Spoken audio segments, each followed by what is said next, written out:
भेटत आहोत भाऊसाहेब आंबेडकर यांना. यांच्याकडनं जाणून घेणार आहोत. ते रिटायर्ड पोलीस ऑफिसर आहेत. आज खूप साऱ्या संघटना त्या चालवतात आणि ते सामाजिक स्तरावर कशा पद्धतीने काम करतात त्याबद्दल त्यांच्याच तोंडून आपण जाणून घेऊया.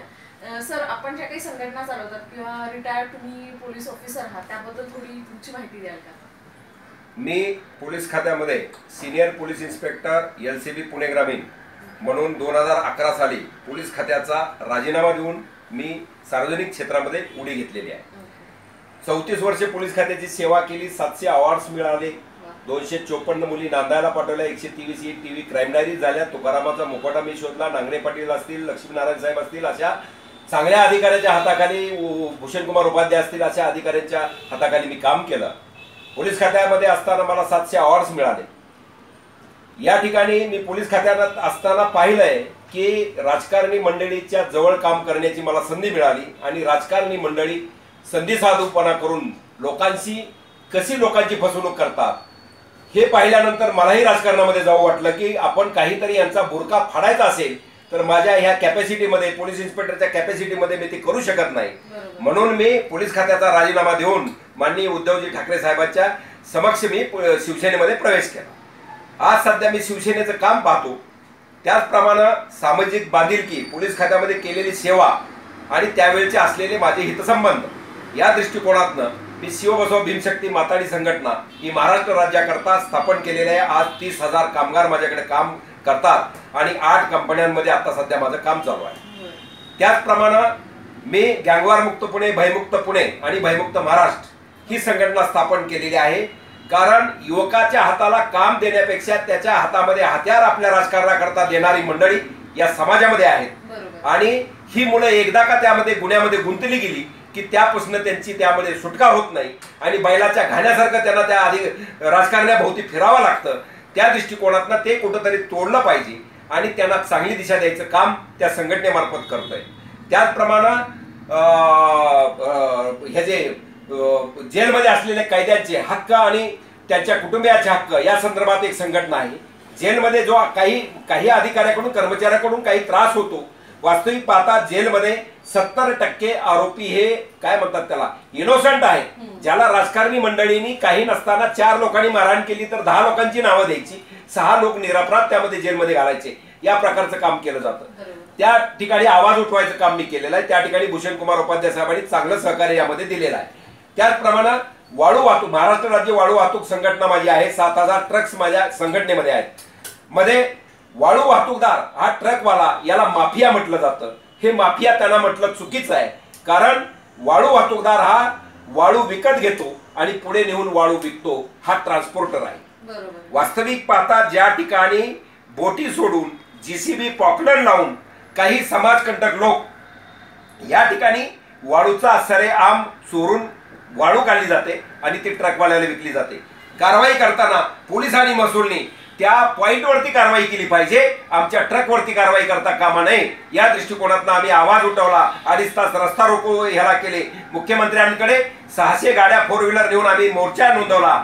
त्यानंतर बऱ्याच ठिकाणी आमच्यावरती कारवाई झाली, परंतु आम्ही त्यामध्ये डगमगलो नाही. आता जो एक खूप मोठा चर्चेचा विषय झालेला शेतकऱ्यांवरचा संप किंवा शेतकरी संप करतायत त्यांच्या मागण्यांसाठी आणि सरकार अजूनही कुठल्याही पद्धतीचं मदत जात नाही सरकारकडनं. तर तुम्हाला यावर काही सांगावंसं वाटेल का की काय एक्झॅक्टली होत आहे, कशा पद्धतीने मार्ग मिळायला पाहिजे सगळ्या गोष्टींना, कोणाला न्याय मिळायला पाहिजे, शेतकऱ्यांना कसा न्याय मिळायला पाहिजे, किंवा सरकारचं काय चुकतं आहे याबद्दल तुम्ही जर सांगितलं लोकांना तर आणखी फायदा होईल. शेतकऱ्याच्या बाबतीमध्ये मी शेतकऱ्याचाच मुलगा आहे. माझे वडील सौंदर्य गावचे सरपंच होते. मी खेड्यातला मुलगा आहे. दारं धरणं, रुमान, कुळव, टिकाव सगळं मला माहिती आहे. आज या ठिकाणी शेतकऱ्याचे हाल असे आहेत की शेतकऱ्याने पिकवलेलं धान्य जो खर्च केला जातो, जी मेहनत केली जाते, आज रोजगारी मिळत नाही आहे. स्वतः काबाड कष्ट करावं लागतंय आणि माल विक्रीला ज्या वेळेला तो बाजारपेठेमध्ये नेतो त्यावेळेला मात्र जेवढं त्यांनी कष्ट केलेलं आहे, जेवढा खर्च केलेला आहे तेवढा भावच त्याला मिळत नाही. म्हणून या ठिकाणी आत्महत्येचं प्रमाण या ठिकाणी वाढलेलं आहे. आता या ठिकाणी शेतकऱ्याला 24 तास लाईट दिली पाहिजे. त्यांच्या ह्याला पतपुरवठा केला पाहिजे. त्यांच्या सगळे जे अवजार किंवा हे आहेत आधुनिक तंत्रज्ञान हे शेतकऱ्यापर्यंत म्हणजे पोहोचवलं पाहिजे आणि त्यांची संपूर्ण कर्जमुक्ती, कर्जमाफी ही केली पाहिजे. मुक्ती माफी हा राजकीय विषय, म्हणजे राजकीय त्यांची शब्दरचना आहे, परंतु जे सरकार येत आहे, पूर्वीचंही सरकार आजचंही सरकार, हे आपल्या स्वार्थासाठी आम्ही शेतकऱ्याची कर्जमुक्ती करू, आम्ही कर्जमाफी करू, लाईट बिल माफ करू अशी आश्वासनं देत आहे. सरकार गव्हर्नमेंट पुन्हा स्थापन करत आहे आणि आज शेतकऱ्याचे नेते सदुभाऊ खोत यांच्या खांद्याला खांदा लावून आम्ही प्रचार केला, आम्ही शेतकऱ्याचे आवाज उठवले. परंतु सत्तेवरती बसल्यानंतर, खुर्चीवरती बसल्यानंतर सदुभाऊ खोतांचा आवाज सुद्धा बदललेला आहे, त्यांची राहणीमान बदललेला आहे, त्यांचं लग्न करण्याची मुलाची पद्धत बदललेली आहे. काय बंगले घोडे घेतले असतील त्यांची त्यांना माहिती. आमच्या पेट्रोल पंपांना सुद्धा आम्ही त्यांना, शेतकऱ्यांनी त्यांना मदत केलेली आहे. परंतु ते मदत सगळे विसरून आज एखाद्या सत्ताधारी पक्षाचा आवाज त्यांच्या तोंडातनं शेतकऱ्याच्या विरोधामध्ये येतोय. ही अत्यंत खेदाची बाब आहे. आणि या ठिकाणी आज शेतकरी त्यांचा टमाटा पिकला, काय वांगी झाली किंवा ती जेवढा उत्पन्न झालाय तेवढा जर खर्च त्यांना मिळत नसेल आणि भाव मिळत नसेल तर त्यांना ती रस्त्यावर फेकून द्यावं लागतंय, तालीवरती फेकून द्यावं लागतंय, शेतामध्ये फेकून द्यावं लागतंय. परंतु आज त्यांनी जे रस्त्यावरती केलेलं आहे ते अतिशय योग्यच आहे. अन्न हे पूर्ण ब्रह्म आहे. जो शेतकरी पिकवतो त्याला अन्न हे पूर्ण ब्रह्म आहे हे सांगण्याची यांची राजकारण्याची आवश्यकता कुणाची नाही. परंतु आज त्या तडीला चाललेला आहे. मुलाची लग्न करायची आहेत, मुलीची लग्न करायची आहेत. शेतकऱ्याचा एवढा होणं असा आहे, रात्रीची लाईट येते, रात्रीचं लाईट दारं धरायला गेलं तर अनेक शेतकऱ्याचा सर्पदंश होऊन मृत्यू येतोय. दिवसा लाईट मिळत नाही. तुम्ही मात्र MIDC आणि ह्याच्यामध्ये 24 तास लाईट दिली जाते, शेतकऱ्याला लाईट दिली जात नाही. आणि खेड्यामध्ये 6च्या नंतर लोड शेडिंग केलं जात आहे. 10 वाजता रात्री परत लाईट येते. आमच्या मुलांनी शिकायचं का नाही हा प्रश्न आहे. अभ्यास करायचा कसा? 6 वाजता लाईट गेलेली जर 10च्या नंतर येत असते तर रात्री आम्ही जागायचं का? केव्हा शाळेला आमचं जायचं? आमच्या मुलांनी आमच्या IPS IAS किंवा नोकरीमध्ये काय करायचं, म्हणजे आम्ही शेतीच करायची का हा प्रश्न निर्माण झालेला आहे. म्हणजे गरीब हा गरीब होत चाललेला आहे आणि श्रीमंत हा श्रीमंतच होत चाललेला आहे. अनेक उद्योगधंदे कितीतरी पैसे बुडवून परदेशामध्ये पळून गेले, तिकडे कोणी बघत नाही आहे. कुठल्या म्हणजे कर्मचाऱ्यांच्या विरोधात मी नाही, मी कर्मचारी होतो. परंतु शेतकऱ्याचे अश्रू पुसणारा नेता ह्या ठिकाणी काहीतरी करणं गरजेचं आहे. अशा दृष्टिकोनातून शेतकऱ्याला हमीभाव दिला पाहिजे.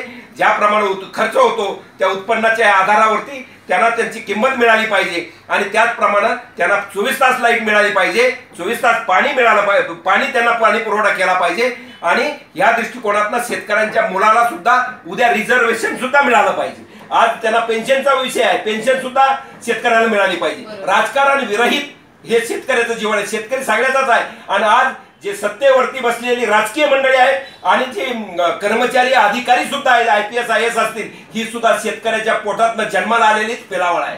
मग त्यांनी सुद्धा आपल्या आई वडिलांची सेवा करण्याच्या दृष्टिकोनात यातनं प्रश्न हा तडीला नेला पाहिजे आणि शेतकऱ्याचं आंदोलन ताबडतोब थांबवलं पाहिजे. तुम्ही शेतकऱ्यांसाठी काय आव्हान कराल? म्हणजे तुम्ही शेतकऱ्यांना काय सांगाल की कुठल्या पद्धतीने आपण हा जे काही आहे संप तो मिटवावा किंवा कशा पद्धतीने सरकारने त्यांना हे करावी, हेल्प करावी अशा पद्धतीचं?